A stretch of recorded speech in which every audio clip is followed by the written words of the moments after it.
always been more of an auditory learner. We hear a lot about different learning styles and intelligences and all of that, and it's all well and good, and a lot of it has a good foundation in practical application. And one of the things that I've discovered about myself is that I'm very sensitive to the noise, to sound, to what I receive through my ears. Which is one of the reasons why I get more out of someone's tone than I get out of the words that they are saying. Body language factors into that a little bit, but really it's the tone. And I get teased a little bit in faculty meetings sometimes because I'm not looking up in the direction of the person that's speaking. I'm turned to the side, and I'll be turned to one side and then I'll be turned to the other, and it's because I'm listening. I'm getting more from what I'm hearing than from what I'm seeing. Every once in a while the visual helps, but really I'm going to remember what was said than what I read. And that's one of the reasons I really enjoy audiobooks. If there's an audiobook by a comedian or a public figure that I really like, I want to hear them read it to me. Right now I'm listening to Bill Nye's Undeniable and am absolutely loving it. His passion for science comes through in his voice.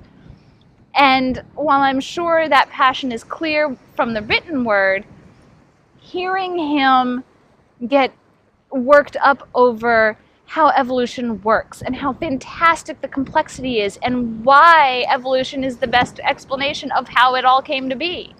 It's exciting to hear. One of the shows I really enjoyed as a kid, a nature show hosted by David Attenborough.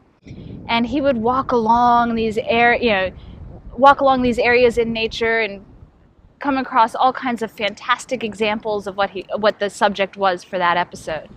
And he had this voice that was just so engaging, and it for me became the voice of science. That very refined accent and the way he spoke in hushed tones, but you could still tell he was fascinated by what he was seeing. So whenever I come to the beach and go to tide pools like this, I imagine David Attenborough walking along the tide pools and crouching down and finding some fascinating little creature like a hermit crab and talking about how the hermit crab has survived and what it eats and where it lives, and showing examples of its environment. And then finding, I don't know, maybe a horseshoe crab or a sea urchin skeleton, and talking about just the amazing things that are going on in nature around you.